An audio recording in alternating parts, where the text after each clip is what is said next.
Welcome to another episode of the Brandon Lowe Show with Ryan Pritt.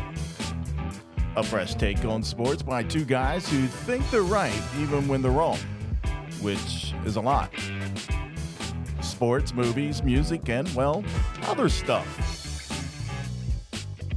So sit back, relax, turn it up, and join the journey into the unknown and maybe have a laugh or two. Here's your hosts, Brandon Lowe and Ryan Pritt.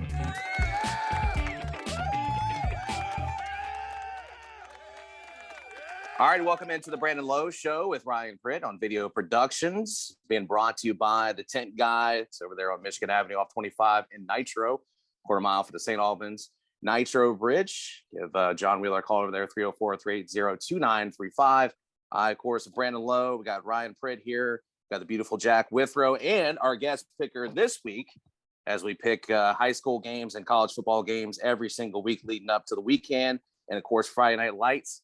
You may know this guy who was a longtime writer in the area here and now is a marketing specialist with Wheelhouse Creative. He is Mitch Vingle. Mitch, welcome in, man. Thank you. It's always good being with you guys. It's good to see Mitch. Normally we're talking on the radio waves. It's good to see your beautiful face as well. Looks like you. We thought Nate Burton brought the guns to the show. I think. Yeah. I think you got the guns, man.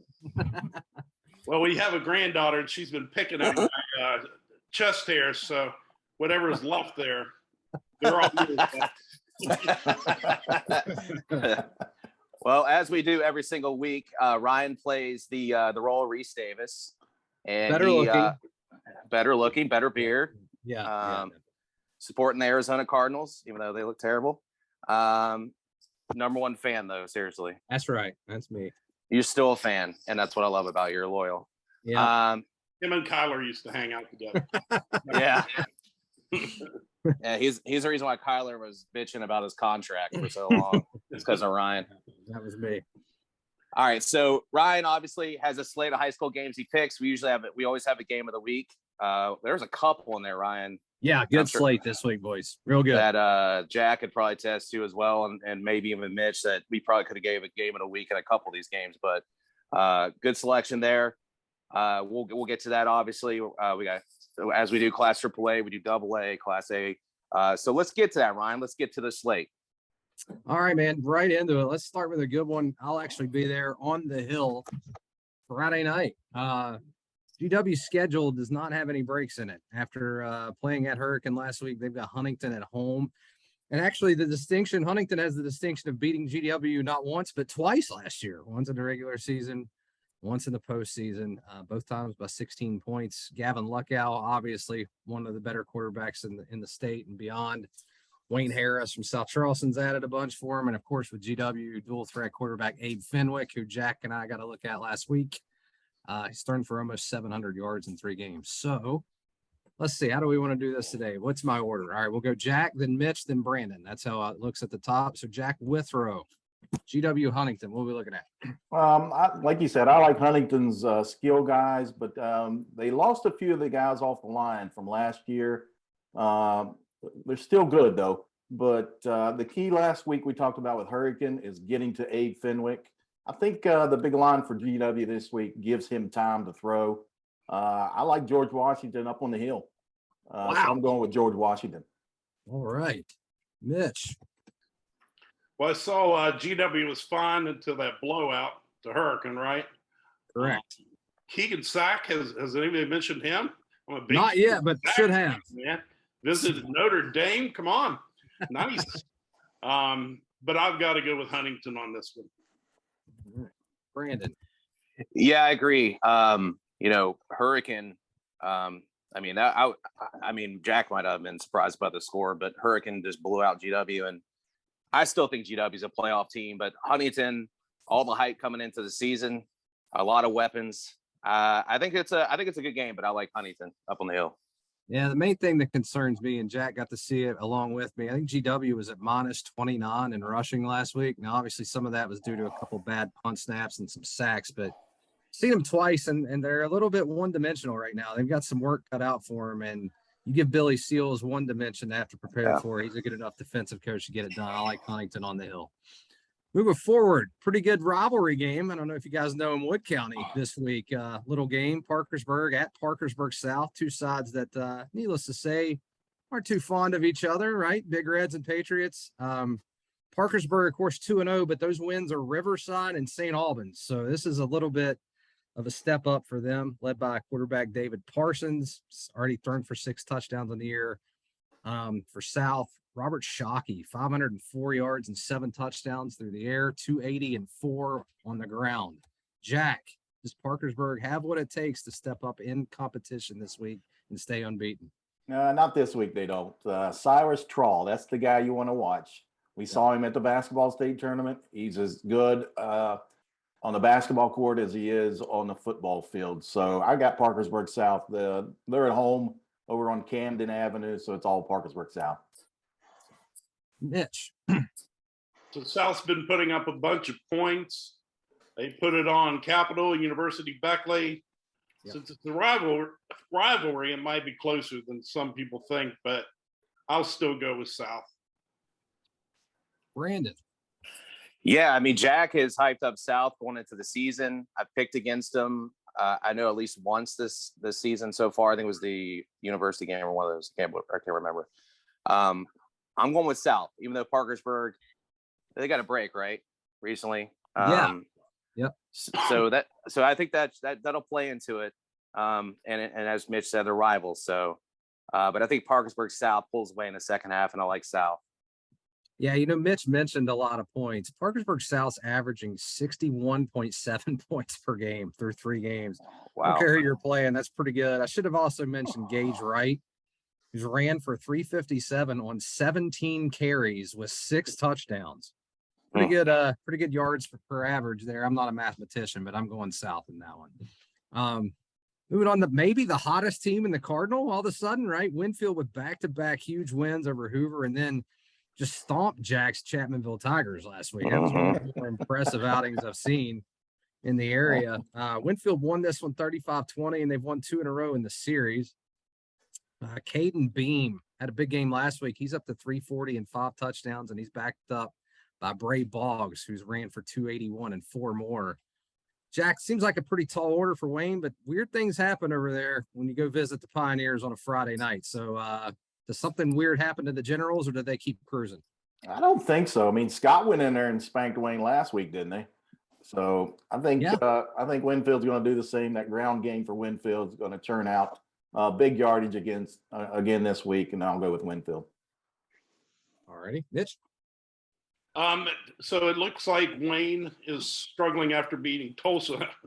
Winfield's getting back, like you guys said, on track after the opener against Hurricane. So in honor of Leon McCoy, give me the Generals. Very good. Go ball coach. I think I love what Eddie Smolder has done already with this team, and Ryan, I think you've said it, that he's going to come in and he's going to incorporate that DNA and that toughness, and he's done that. I know Hoover had a bunch of injuries during that game, but the Chapmanville win I think was really big for Winfield, really big, and I think this momentum carries. Jack, did they run your play, by the way? Did Chapmanville run the play they named after you? I know I didn't ask. I didn't want to ask after a loss. But yeah, I like Winfield in this one. I know weird things can happen out Wayne, but I'm going Winfield.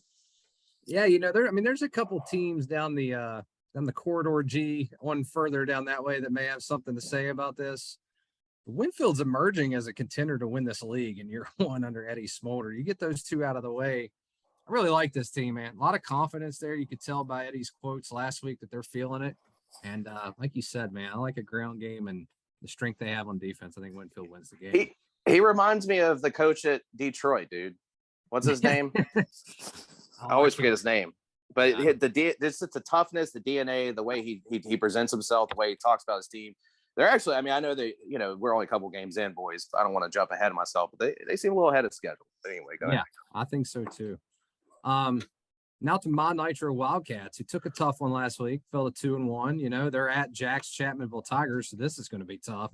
Chapmanville's won 6 in a row in this series. Nitro has not beaten them since dropping down from AAA. Obviously Nitro a little bit different this year. You got Rashawn Robbins on the outside. He's got 17 catches for 330 already. And of course, for Chapmanville, Jack's boy Brody Dalton, 4 touchdowns in the air, 1 on the ground, and Cole Farmer with 7 more on the ground. So Jack, do your Tigers get it turned around against the Wildcats? Yes, the Tigers bounce back this weekend. I'm going to have to get with Coach Barker and see if he ran that play. So I'll report back next week. All right. Mitch. JR House is not walking through that door. Right. So we just talked about Winfield. Chapmanville was fine until meeting them. Nitro was fine until meeting Hoover. I'll take Chapmanville. All right. Brandon. Yeah, I mean, I really like what Boone McKinney's doing at Nitro. Obviously we talked about Polka and not having a pain on that team, and they're going through kind of a transitional period. St. Albans is St. Albans, so you got those 2 wins, and unfortunately lost the game this past week. And again, I like the direction the team's going in. You and I want to root for them as much as anybody and hope they do well and maybe point in the direction. But I like Chapman to bounce back, and Coach Barker, he's a fan of the show. So Tigers in this one. Not so fast. Ah! Wildcats are different this year, man. And this is the biggest win they've registered in quite some time. Nitro goes on the road and moves to 3-1 on the year. I like Nitro in a close one at Chapman. Nice. I like that. Brandon, you were talking about good ones off the top, and I'm telling you, this one right here, like I told you guys on a show one time, was the best high school game I've ever covered.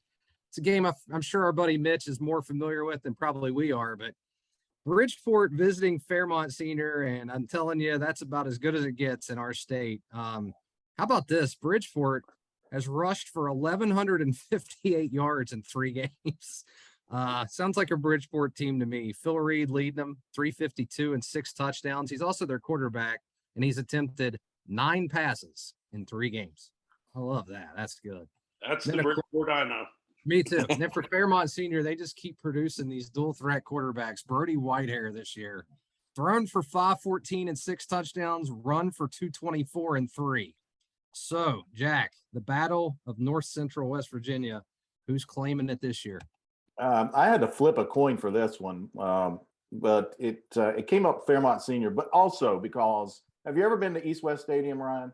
Awesome. Love that venue. Have you had the pepperoni roll there? I haven't. That's the one you told me about putting chili on, right? Yeah. Yes. Life changer. So that's why I'm leaning towards Fairmont Senior here. Mitch. All the memories came flooding back when you were talking. I remember Cam Zopp and Wayne Jamison, and I remember being on the sidelines and watching Calvin Turner run over people as a tight end before he went to WVU to play defensive end. But anyway, those are my Polar Bears. They're number 1. We don't really recognize that, the old guard, because it's not AAA, but they are number 1. And of course, they've had Stills brothers and everything. I got a weird feeling about this one. I'm going to go with Fairmont because they are at East West Stadium. But make note, I wouldn't be surprised if Bridgeport pulls the upset here. Okay. Brandon. Yeah, I'm going Bridgeport. All right. I like the ground and pound. Obviously, Fairmont's always been nice up front. Defends obviously a program where they're at and the way they schedule. They're not scared to play anybody. Obviously, the history there. We saw them last year be probably the greatest 16 seed ever. So we know what they bring, but I like Bridgeport. I really do. I like them to slow down the game as they do and pound the rock. I like Bridgeport. Yeah, I don't think you go wrong either way here. This is a true coin flip, like Jack said. I'm going to take Fairmont at home, though. I like East West Stadium, not for the pepperoni rolls, but for the environment, man. That place is just a cool place to go watch a football game. So Fairmont, really close at home. Go to all the way to the opposite end of the state, where my guy, Harvey Arms, has got the Man Hillbillies rolling all of a sudden after that loss to Logan. How about back-to-back wins over Mount View and Westside by a combined score of 80-7? That's the Harvey Arms I know. Man took a 7-6 win in this game last year. The game, it probably took about an hour and 8 minutes to play. So Jack, how long are we playing on Mingo's on Monitor Mountain this week? And does my guy Harvey Arms make it 3-1? This one may go an hour and a half. Okay. But yeah, I'm going with Harvey Arms and the muscular goat again this week. I think it's a tough call. Man has a couple blowout wins after losing to Logan. Both have beaten West Side. Mingo by 56-6, and Man by 41-0. Yep. Mingo's at home, but they have to be demoralized after getting crushed by Point Pleasant. Give me Man. Brandon. Yeah, I like Man. I think the Hillbillies only lost. Obviously, Logan Man's close every season. Taking care of business the last two games. Give me Harvey First Blood Arms for the victory. Yeah, I mean, if you think I'm not taking Man, you haven't watched our show. We'll just move on. Maybe my favorite game of the week right here. The Scott Skyhawks, 3-0, heading to Point Pleasant. So how good is Scott? We're about to find out right now. I'm going to give you guys some stats here on what I think is an under-the-radar Kennedy Award candidate. If you look at his numbers, that's Matt Fry from Scott. How about this? Thrown for 721 and 11 touchdowns. And oh, by the way, leads Scott on the ground with 280 and 4. Pretty big year for the sophomore quarterback, or the junior quarterback. I apologize. And I got to see him firsthand the first game, and he is very good. And Scott's very good. But Jack, are they good enough to roll into Point Pleasant and pick this one up? The only thing flying in Mason County, it's not a Skyhawk, it's a Mothman. He rules Mason County and Point Pleasant. Big Blacks all the way on Friday night. Woo, okay. Mitch. Well, I agree. I think it's a good matchup. I see both are ranked. Point Pleasant's loss was close to a good Gallia Academy. I'll go with Point Pleasant also. Brandon. Not so fast. I love it. I love it. You boys know I love the Skyhawks.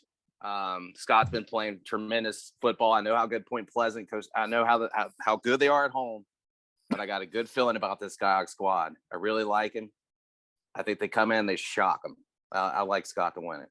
Hey, this is a statement game for Scott. You know they're going to be up for this, and when you've got a young team like that, they're going to be ready. But, the one weakness I saw out of Scott when they played Hoover was they were just this much susceptible to the run game, right? And when you're playing Point Pleasant, we talked about Bridgeport a minute ago. This is basically Bridgeport West right here. Yeah. So I like Point Pleasant close in a low-scoring game at home, but I think Scott acquits itself nicely here. I think they're for real. Wheeling Park at University. How about this? This is a good AAA game, too. University beat Wheeling Park 35-14 last year. But we talk about dual threat guys. How about Wheeling Park's Brett Phillips, 603 and 6 touchdowns in the air, 3 touchdowns on the ground too. So pretty good weapon there. University's 2-1. Of course, they lost the lopsided one that we talked about, the Park South. Jack, how do you see this one going up in Morgantown? It'll be a tight game, but I think the Patriots will pull out at least by a touchdown. Good Park. Mitch. I think it's going to be more than that, guys. Park just lost to Cleveland St. Joe's, but has a really good team. I love me some John Kelly, but give me the Patriots. Okay. Brandon. Yeah, I agree with Mitch. Looking at the body of work, I think Park's been challenged, and they've played and they've won some games, and University's younger. So I think University's I like University, but I'm going Park. I like Park. Yeah, I'm going to take Park. Now, University is a team to watch. They're getting a couple pieces back here mid-season that they haven't had. They've had some injury woes, so I'll be interested to see how they close the year. But I'm like Mitch. I have a sneaking suspicion that Wheeling Park's pretty good. So here's another battle of unbeatens and another one of Jack's teams. How many teams do you have, Jack? Anyway, this is like 5, right? Different classification. That's true. Okay, yeah. I just want a shot where every time we go to do the game, when it cuts to Jack, he's got the team shirt on. Yeah, just keep cutting, keep changing. Yeah. Pause at the end. Yeah, if we had that technology, we'd come back and Jack would all of a sudden have a red M on his shirt. That's for Morgantown. Morgantown's 2-0. Got a bye week even, and they won this game 63-19 last year. This one's the return trip. It's at undefeated Hedgesville, and it's a nice start for Hedgesville. But Jack is at fool's gold, or can Hedgesville defend the home turf this week? I don't think Hedgesville, we're looking at their schedule there, they haven't played anybody really this year yet. So yeah, fool's goal. Morgantown, the Mohicans keep rolling. Mitch. I think it might be a good one just because of the long trip. You Yeah. know, they have to take to get that to Hedgesville. I mean, Hedgesville is 3-0, but I have a hunch Morgantown wins. Brandon. Yeah, Hedgesville has played what, one in-state team Yeah. so far? Yeah. Was it Washington? Yep.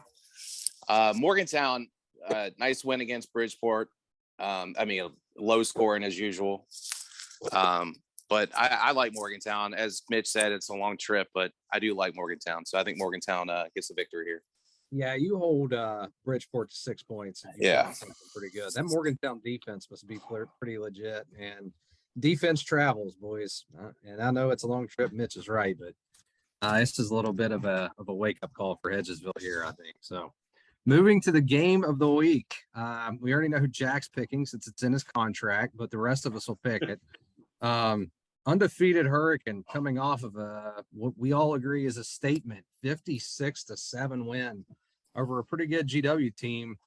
They're gonna travel way out west. They're gonna face undefeated Spring Valley, and I mean, there's not a lot to say here, guys. We know what these teams are about, especially Spring Valley. This has turned into one of the perennial powers in our state. And Jack, if last week was a statement, another Hurricane win here would be even more so. So, no, it's natural grass. You're playing a Spring Valley team that is among the best in the state. Can Hurricane make it 2 in a row? I think so. Like you said, they go down to Spring Valley, very tough on that turf down there. We haven't had any rain all week, but probably a sprinkler system might be turned on Thursday night. Who knows? But anyway, of course, Spring Valley, Brad Dingus, you got to love the Dirty Dingo down there. But Hurricane, man, I just like how they look and how they play on defense. That front seven that they have up there, and it's just not Mondrell Dean, as you saw. They get after it, and so it's one in the trenches, and I like Hurricane, so I'm going with the Redskins. Mitch. Yeah, they got to go all that way west. They get the covered wagons and go all 25 miles. I know.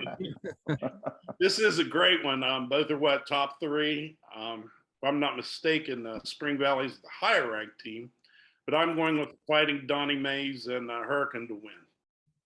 All right, Brandon. Spring Valley likes the fact they had a week off. Time to prepare. I've been picking against Donnie Mays and Hurricane. Spring Valley's, I know Jack brought up the front and Mondrell Dean as we watched him at South Charleston. He's just an animal. He's a beast. And, honestly, 42 or whatever it was, 56-7, big win for Hurricane, statement win. If they go here and win this, is going to be massive as far as what we think Hurricane is, as far as the MSAC. But I like Dirty Dingo. Again, no stranger to this type of, a tough defense. And I think Dingus has something for Hurricane, but I think it's going to be a close one, obviously, but I like Spring Valley. That you hit it, man. That week off, that's, Hurricanes or Spring Valley already has a win over Huntington. We know how good Huntington is. That week off is going to loom large, I think. I'm with Jack on the front seven, and he is right. It's more than Mondrell Dean, but Mondrell Dean, we're going to have to start getting some award attention toward that kid. Sure. Too, he just looks different when he's on the football field, and he always has, but you could tell he's grown up and he's a senior now, and it's impressive. But low scoring game. I like both defenses in this game, but the long grass that Jack alluded to, that the sprinkler system probably is going to break tomorrow-ish, I would say. I think it's enough to slow Hurricane down. I think Spring Valley wins another big one at home. So we want to take a break. I think Donnie and Brad are going to wrestle at the 50-yard line at halftime. That's another thing. We need to get that going at halftime. You handicapping that match? No. Okay. Dirty Dingo. Do you boys want to just roll straight into college here? We're trying to squeeze them in. For sure. Now you'll notice missing from the college slate this week is W and Towson because, I mean, if W loses at home to Towson, we're going to have much bigger issues than our podcast next week. So let's try to, I saw 39 points. yeah, you would hope. Spread. You would hope that the Mountaineers can get the wagons pointed the right way. Does the defense tackle? We'll see. All right. Hopefully they can. The bigger question is how many people are going to be at the game. Yeah, what's over under on the attendance? Yeah, I can tell you one, and you're looking at him for sure. So, I'll be there. I don't know who else, but and also, probably should have put Marshall in there. Marshall's a 17-point favorite at Bowling Green. Bowling Green, yeah. Big win for them last week, obviously. I mean, that was pretty cool to watch. Hell yeah. So congrats to the herd and all our fine folks in Huntington. That was huge, and congrats to our Luke Creasy, who took over as the beat writer this year. That's the second game he ever covers. Wow.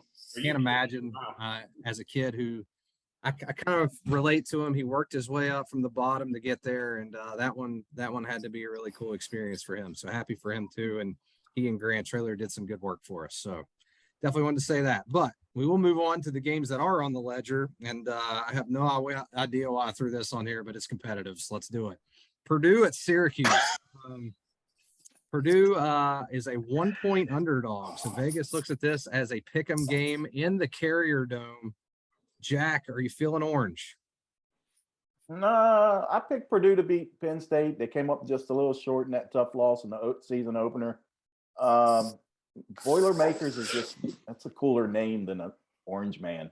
So I'm going with Boilermakers. It's just orange now, Jack. And there is no. Yeah, man. you're not. They took the man off. Oh yeah, yeah.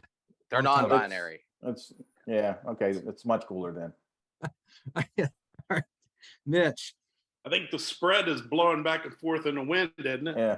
Yeah. Flip a coin. I like Syracuse's win over Louisville, but Purdue stayed close with Penn State. Let's go with Purdue. Brandon. Yeah, I almost think and I said it when I think we were picking Purdue, Penn State last week. I think if it's at Purdue, I think Purdue pulls it out. Was it at Purdue? That's at Syracuse. That's Syracuse. Okay. I think if Purdue is at home, but I don't know. I went back and forth with this too. Purdue is obviously more tested. I don't know how good Louisville is. I mean, Syracuse won that 31-7. UConn, we know UConn should just go ahead and I know Brian likes UConn and likes They're better this year. Watch your tongue. They might as well just wrap that football program up. But so Syracuse though at home, we've seen them challenge even Clemson at their place. I think Purdue is a bowl team though. So, but I'll take Syracuse. Yeah, I'm going to tell you a name. Sean Tucker, one of the most undervalued running backs in the United States of America. He played running back for Syracuse. Monster year last year. Off to a good start this year. Syracuse in the Dome. ACC's doing all right in these conference games, guys. I like Syracuse. Notre Dame, come on. Is this the week that Notre Dame gets on the win column? They're 11-point favorites, but my favorite number is the over-under is 40. So Vegas not expecting offensive fireworks in this one.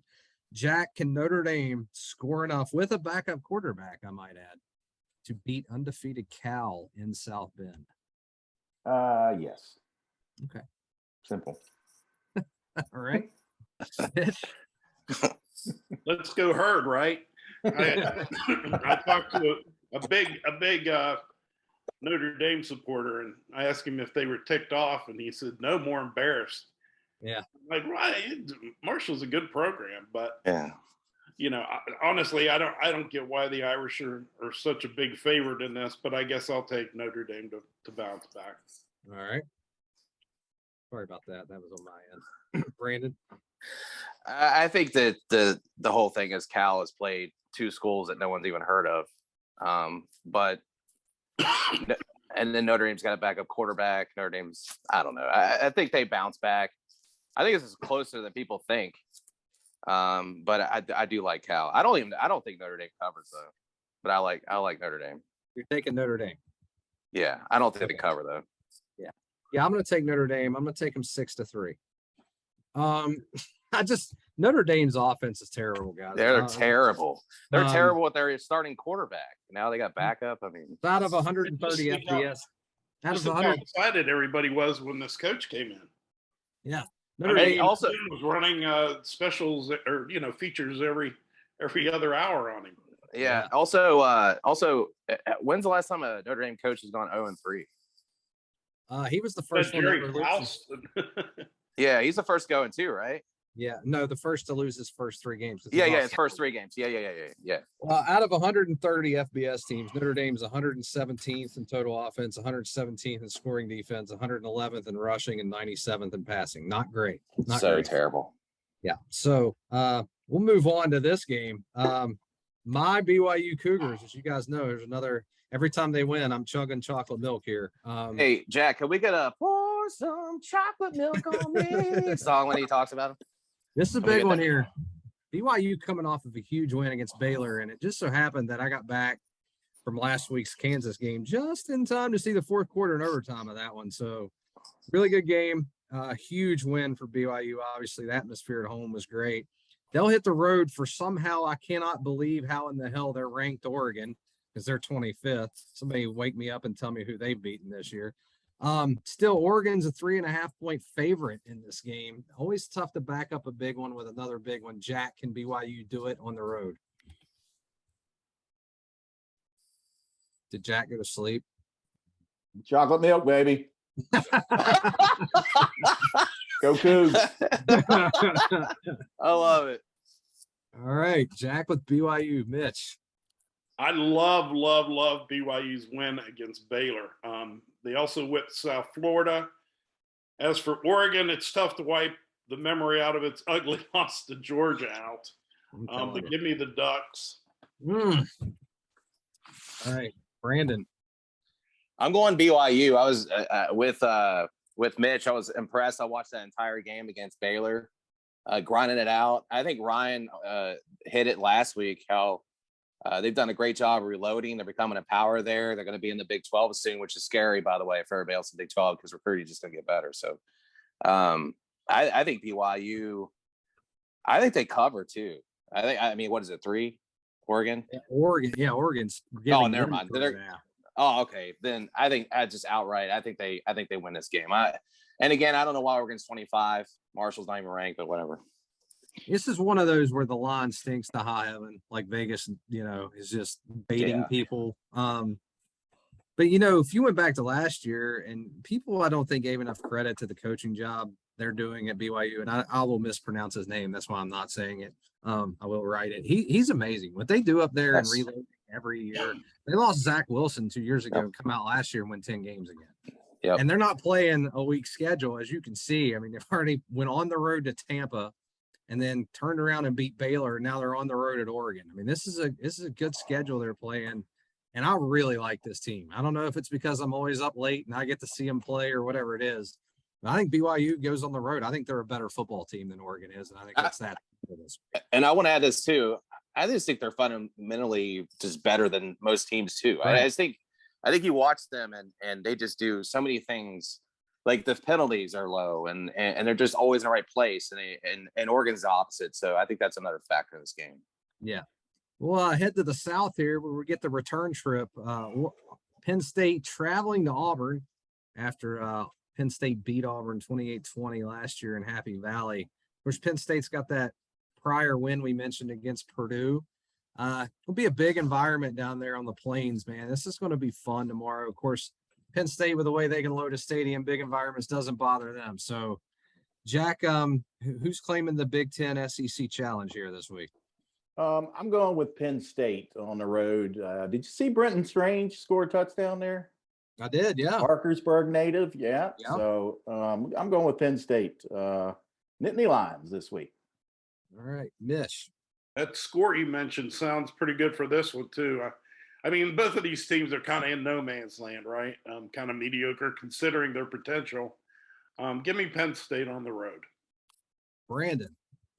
Yeah, I don't really think we know what Auburn is. I really don't think we know what Penn State is. Again, Purdue could have won the game, and I think Penn State did a great job of bouncing back and sealing up the victory, beat up on OU, High University. If anything, this is Auburn trying to prove if they're anything. With Penn State coming in nationally ranked. But I like the Big Ten team coming in. Auburn does tend at home to pull out some crazy stuff, but I do like Penn State in this. Again, I think it is a tough game. It would not be shocked if Auburn wins, but I'm going Penn State. Guys, you're exactly right. They're even. So you take the home team. I'm taking Auburn at home on the Plains in a very, very close game. They're always tough at home. Yeah, I'll just, and there's no other reason. I'm taking them because they're at home and I like the home field advantage. This game grabbed me for obvious reasons here.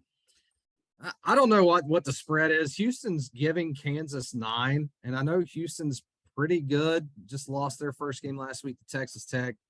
And I don't really know how good Kansas is. And for as much hell as W's getting this week, and a lot of it's deserved, trust me, Kansas's offense and Jalen Daniels look really good. Now, I know W's got some defensive problems, but his decision-making and athleticism, he's going to be kind of tough to stop, I think. And I don't know about this 9-point spread. I think Kansas can score, and I think they can score on anybody. And I think they're going to score this week.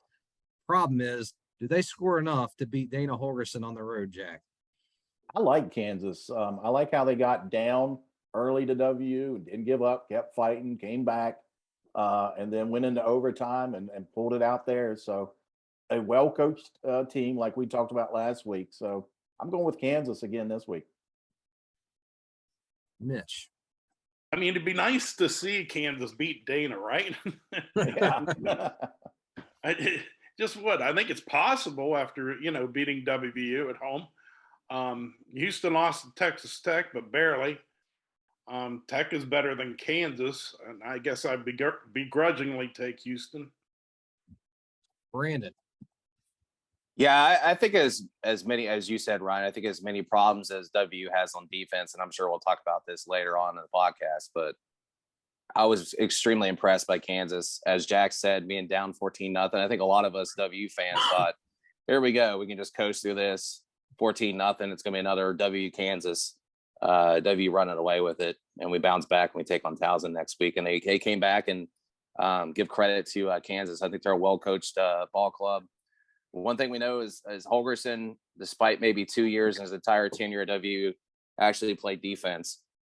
So that's another issue, it seems like, at Houston. So if Kansas can play offense with Dan Holgorsen in Houston, I'm going Kansas. Let's go Jayhawks. Part of being a young team means learning how to back up prosperity. I think Kansas loses on the road at Houston, but I don't think there's any way Houston covers 9 points. I like the Cougs by 3 in a high-scoring shootout. I like that. Back to the SEC, a possible battle of the two most polarizing coaches in all of college football, perhaps. Mike Leach bringing the Mississippi State Bulldogs in to face Brian Kelly at LSU. Mississippi State's right what you think they would be, guys. Will Rogers, third in the country in passing, 381 per game. Of course, another Jaden Daniels, not to be confused with Jalen, who we just spoke about, Arizona State transfer leading LSU into this one. So big matchup over there in the SEC West that, to be honest with you, didn't look so hot last week, Jack. How you see this one going? I'm going with the Tigers, LSU at home, and I'm sure this is going to be on Saturday night, so it's a great place to play. And they get their top running back. He was out the first 2 games, so John, I believe it's what is his name? Emory Mm-hmm. is coming back this week, so that'll help LSU as well. Mitch. I guess between the two, State is trending up more after beating Arizona and Memphis. LSU keeps winning or losing close to decent teams. I'll take the upset here and go with State. Mississippi State. Brandon. Yeah, I like Vingle. Leach down at Mississippi State, as we expect. We spoke, obviously, Daniel Holgorsen. He's off that Mike Leach tree. And what's that? You got their defense? You got their stats on defense? Probably not Sure great, don't. is it? Sure don't. I'm guessing if that was Vegas, and guessing the house, the defense probably isn't great. But the good news is LSU's offense stinks. So I'm taking Mississippi State in the upset of LSU. Yeah, Leach now he's getting settled in there, and he's got his players there. And I like Mississippi State. The way the SEC West look, who's to say Mississippi State can't make a run at this thing? Really like their passing. I think they win a shootout in the Bayou. So, Brandon's NC State Wolfpack, probably the fan base that sent me the most hate mail in the last week. So, shout out to Raleigh. Still don't trust you. Maybe a win this week will get me there, but keep sending it. Hosting Texas Tech in a battle of unbeatens. How about that? NC State a 10-point favorite in this game. No, I don't like that. Obviously, Devin Leary, their quarterback's thrown for 5 touchdowns. Texas Tech, number 1 in the country in passing right now. Donovan Smith, 572, 6 touchdowns. Of course, the schedule hasn't been great. Jack, it's a 10-point spread, man. I don't know about that. Do the Wolfpack win and send me more hate mail this week? Yes. I'm sorry, Ryan, but I'm going with the Wolfpack. Drake Pitt's down there, still a defensive back. I think this is his 8th year. I'm not real sure. He's down there, so I'm going with the Wolfpack this week. Sorry, Ryan. No, you're good. Mitch? You're just a big Gibby fan, Jack. I am. I mean, he's a Van Bulldog. There you go. That's right. That's true. I'll tell you a funny story. We were going down one time in a bus, and we were going into that little town, and there was a fire hydrant. And the guy looks over and he goes, "Oh, look, there's a statue of Gibby." Oh, that's tough.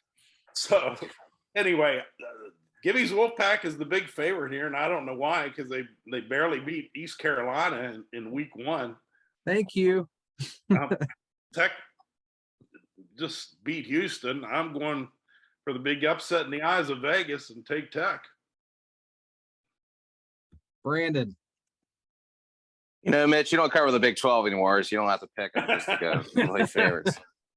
No, I like Gibby, obviously. East Carolina, let's give East Carolina a lot of credit there. I know they've been down a couple years. But by the way, that field and everything, I know Ryan have talked about it, and then those unis, that was unbelievable. And East Carolina should have won that game, obviously. But, these are two programs that have played each other forever. They've been rivals forever. But so I got to say that, throw that out there. But East Carolina should have won that game. So, but NC State, I like, Tech. And by the way, Tech being the number 1 passing team in the country. If you're a W fan watching this, you're probably like, "Oh, that's great. Can't wait until that happens when they play W." But I like NC State. They always play up at home. I've seen multiple games where they're down. Even Marshall played them tough at home, and then they end up pulling out. But I like NC State in this game. I don't like the line. I will say that, but I like NC State. Texas Tech on the road wins this game. I'm with Mitch. I don't trust NC State yet. I got to see something out of them first. So, little Big Ten Pac-12, little Rose Bowl tint to this. How about Washington, one of the sneaky 2-0 teams in the country? And by the way, Brandon, do you know who's playing quarterback for Washington? No. How about Indiana transfer Michael Penix? Remember him? Really?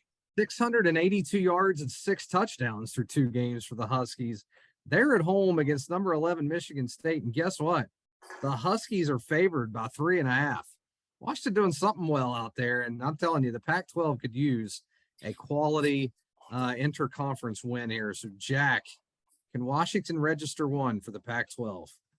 The Spartans have lost 12 straight regular season road games against Pac-12 teams. Wow. They get 13. Jack, where does that stat come from? I hear you, buddy. That was good. I like that. It's called Google. It's called Google. Yeah, as I say. Hey, the last time these two teams played, it was in the Aloha Bowl. And that's true. 1997. Washington beat Michigan State, and you know who the head coach at Michigan State was? I believe that was Nick Saban. It was. All right. Mitch, what do you think? My question is, what will Washington do to get into the Big Ten? Yeah, true. Yeah. How far will they go to get into the Big Ten? Just probably intercept Oregon's mail. That would be my guess.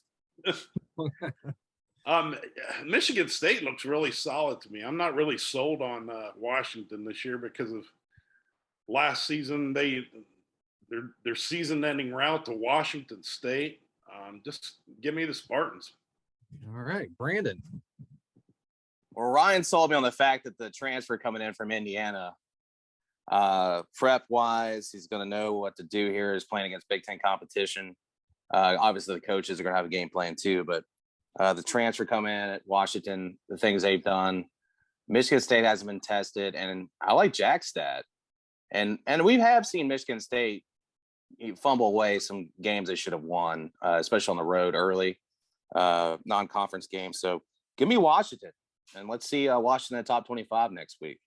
Yeah, you know, everything just screams at you not to take a Pac-12 team in a big game because how long has it been? But, you know, Michael Penix isn't a Pac-12 player. He's a Big Ten player. He's used to playing Michigan State. I loved him at Indiana.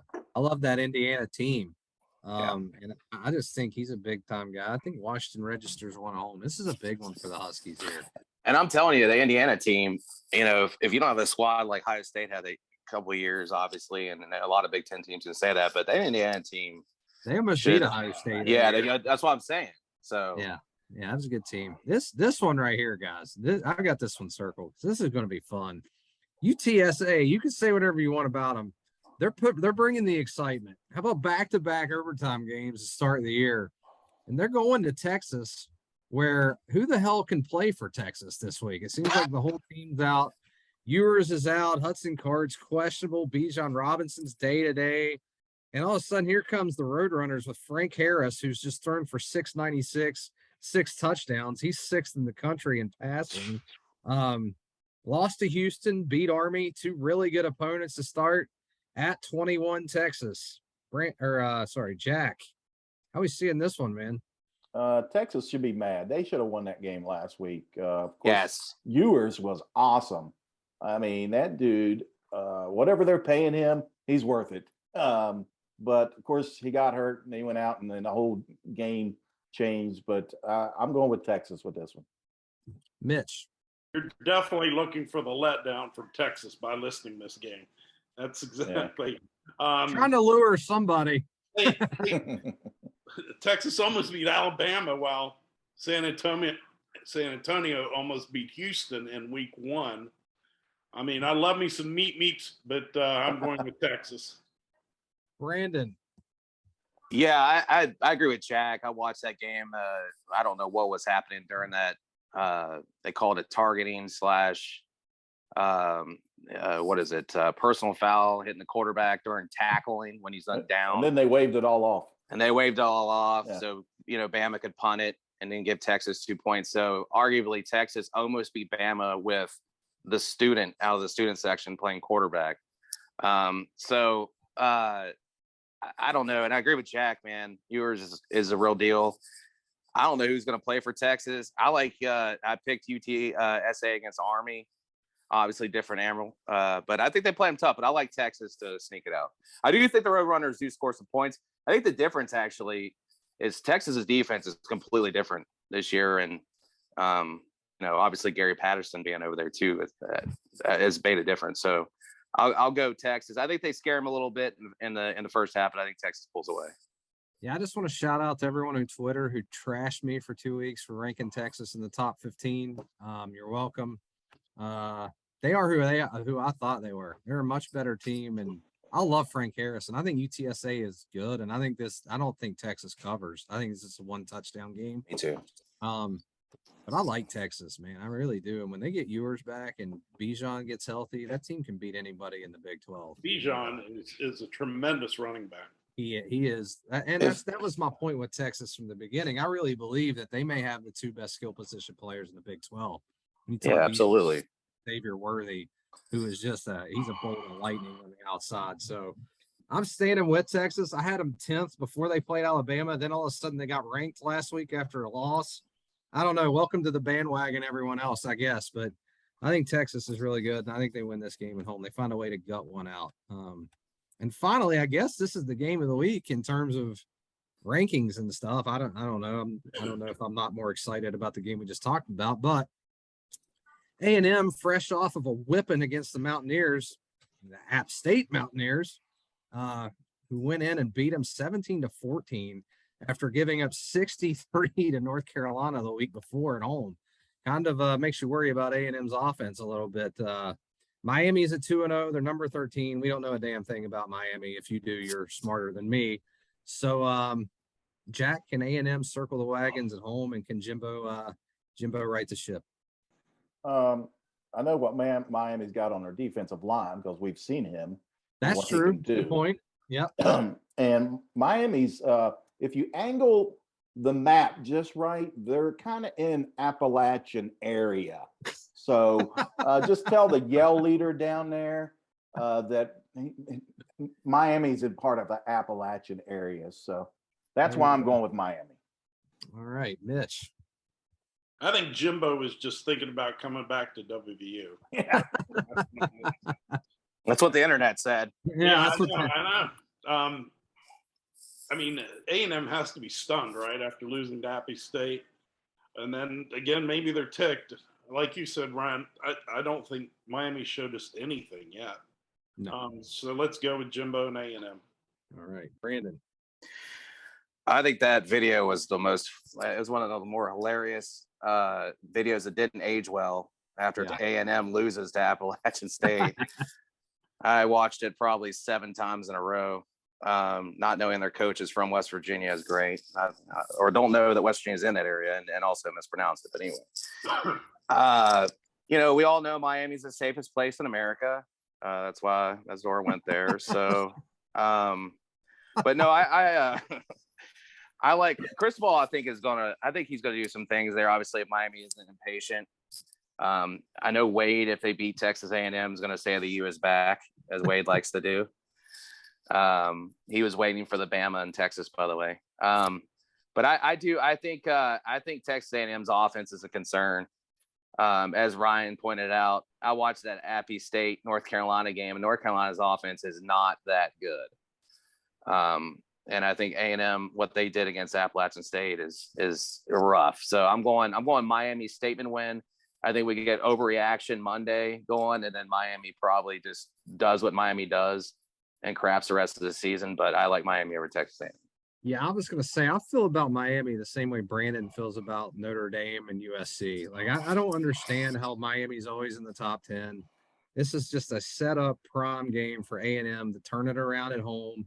I don't think it's particularly high scoring. I share the same worries about A&M's offense, but their defense is good enough to win this one. I think they win it, and I think both teams are under 20. So A&M, the big win at home. And that's going to wrap us up. Mitch, you've got some big shoes to fill here.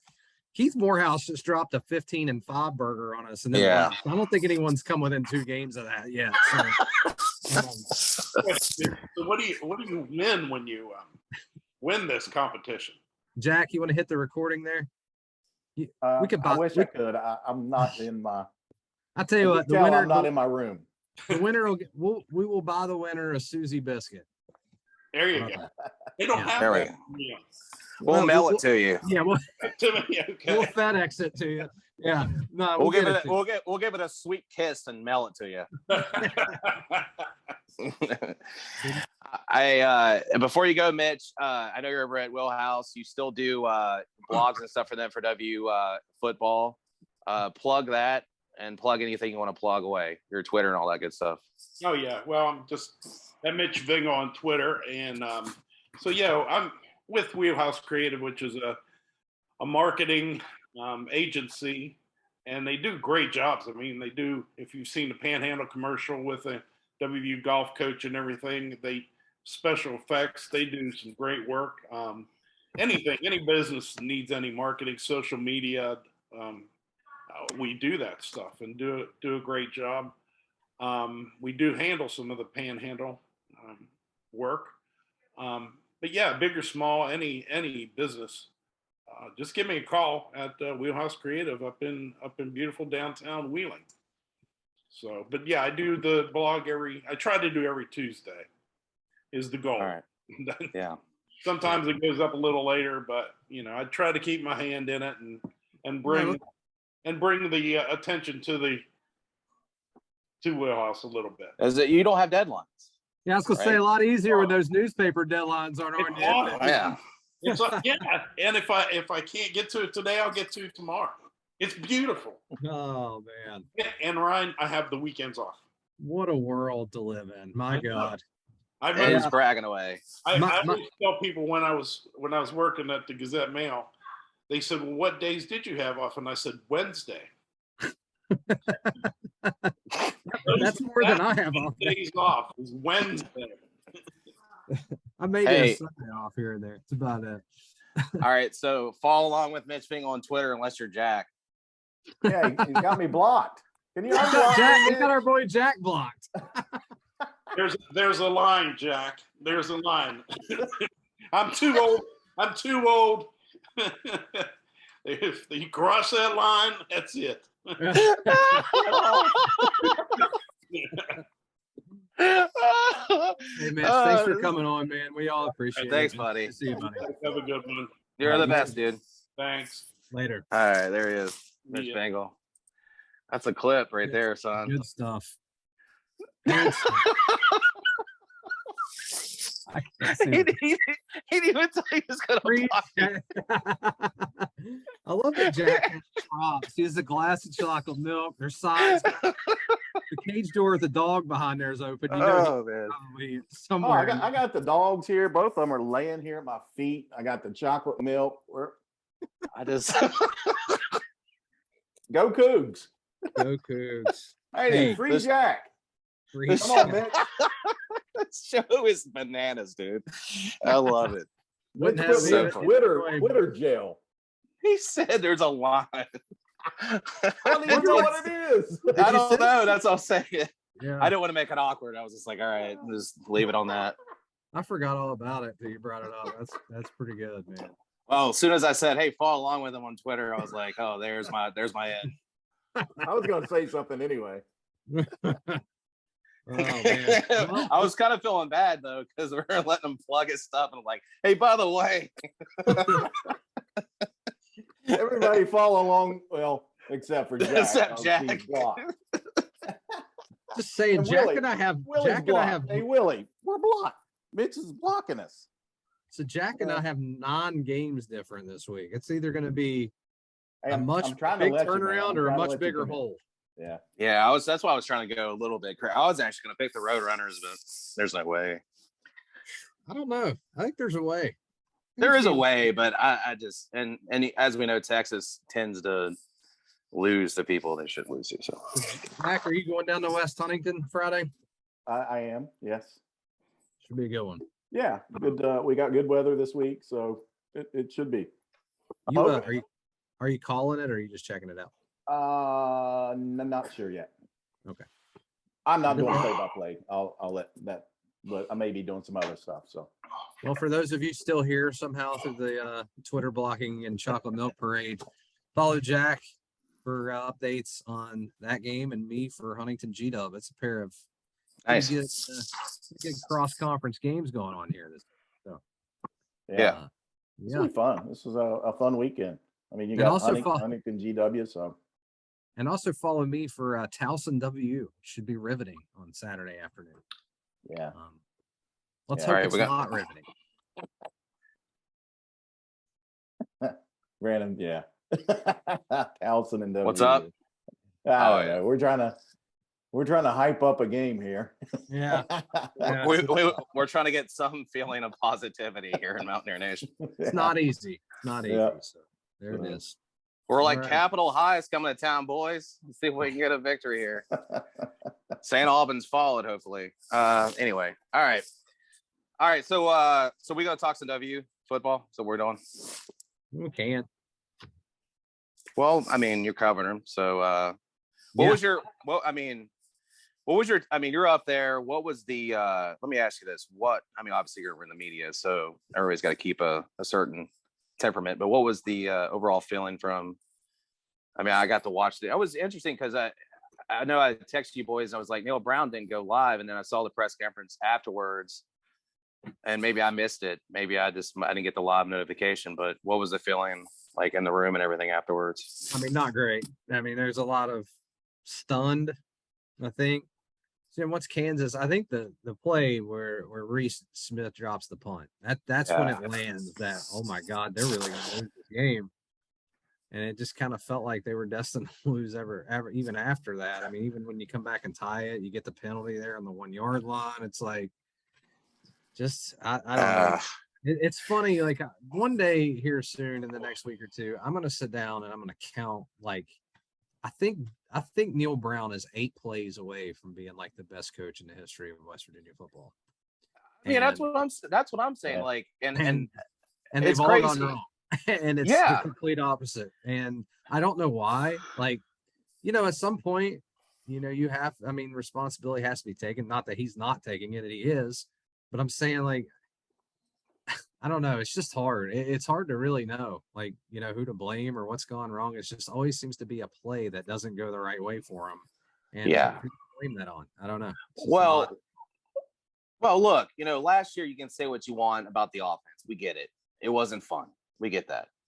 But he came out this year and said, hey, I'm going to give off the reins to Graham Harrell. Now, whether that was the Texas Tech ties and whatever, or the, he knew JT Daniels possibly coming there, and it's a way of recruiting him over to his play, to his program. And, he knows JT respects Graham. I don't know how all that went down.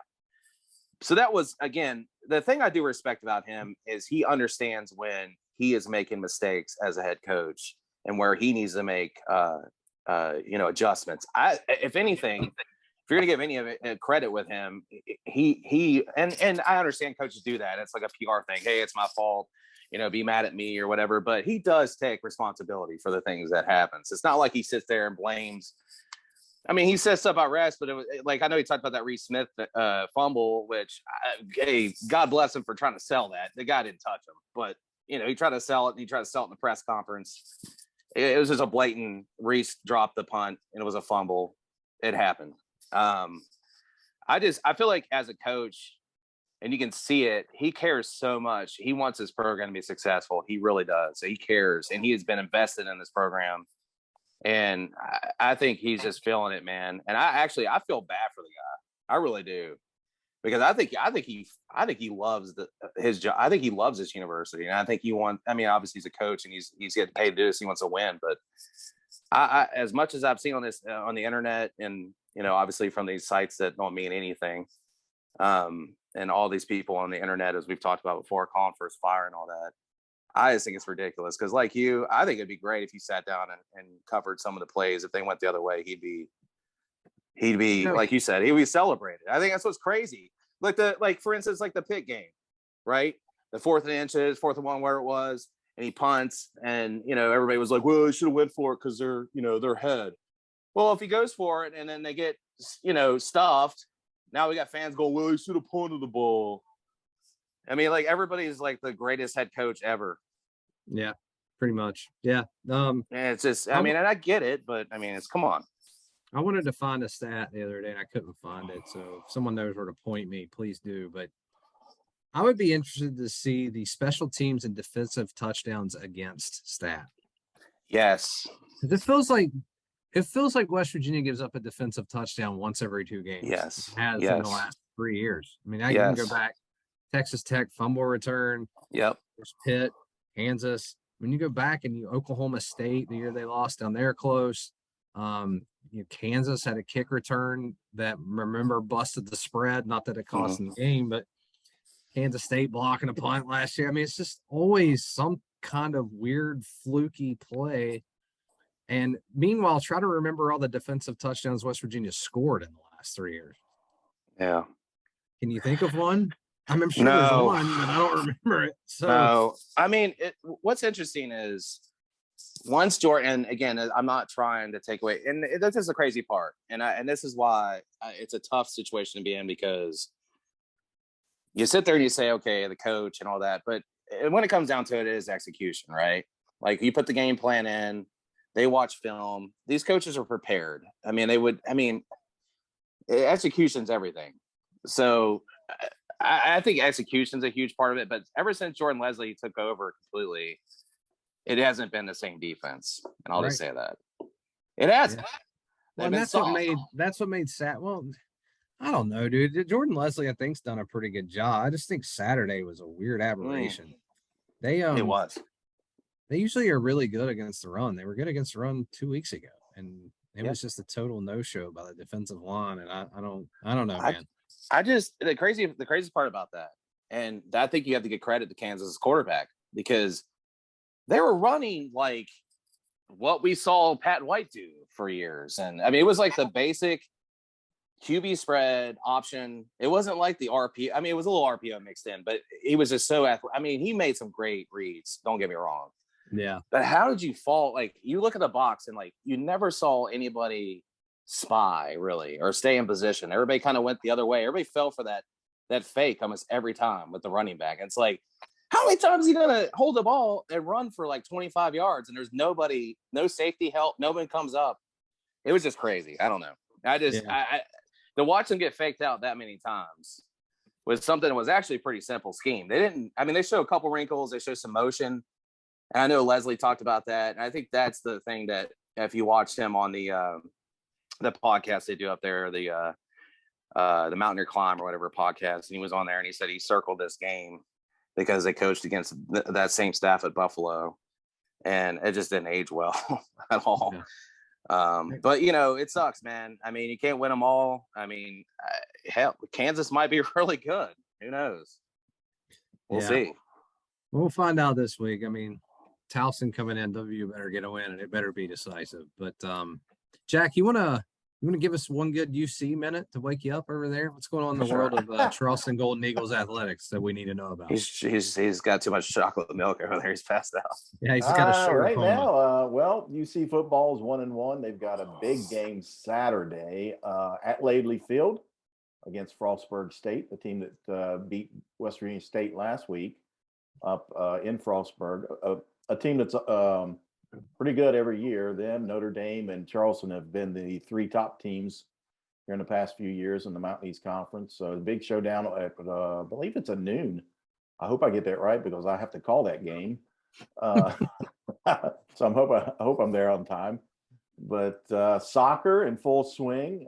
Men, they took their first defeat on a penalty kick late in the game up at Davis and Elkins. Yeah, it's a tough way to lose, but those two teams are top 10 in Division II. Always a tough battle, and that's how they lost that one. So they're 4-1 on the season. The women who are playing right now against Glenville State up in Glenville, they're 2-2 on the season. So they're doing well. And then women's volleyball starting out real well.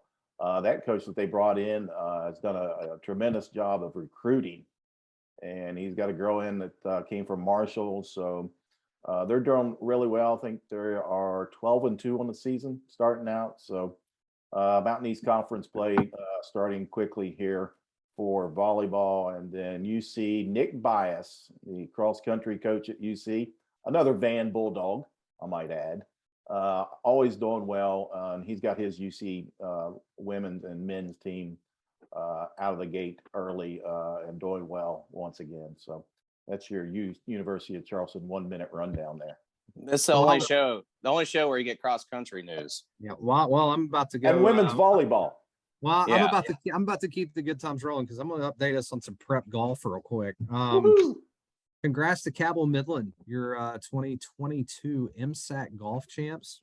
Yeah, congrats. But I have to say, Hurricane Savannah Hawkins wins the MSAC Player of the Year, shooting a 66, the 6 under at Green Hills today to beat the field by 6 shots. So if you're keeping track at home, she's a 16-year-old that finished second in the women's AM, won the parent-child alongside her father, won the West Virginia Prep Girls State Championship a week ago, and is now the MSAC champ. So, and also won the Junior AM this year.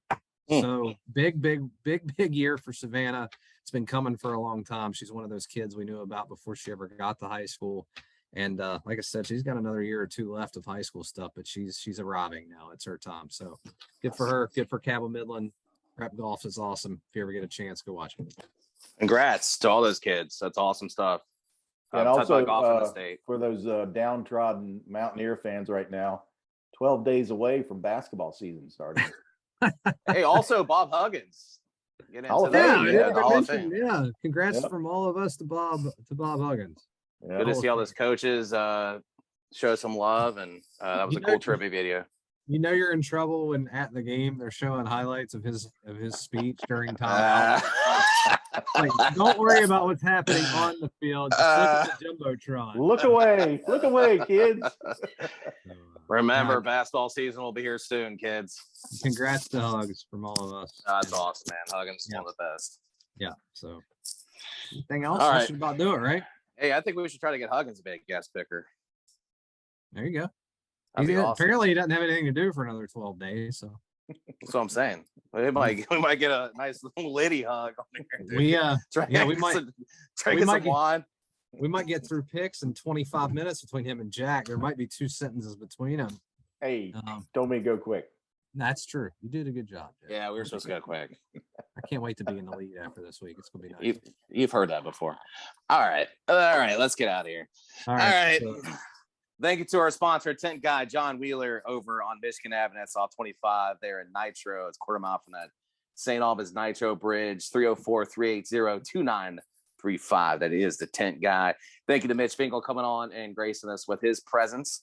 And hopefully he gets on them standings, boys. Hopefully he gets Yeah. climbs up them I'm a- standings. I feel good this week. I can feel ground being made up.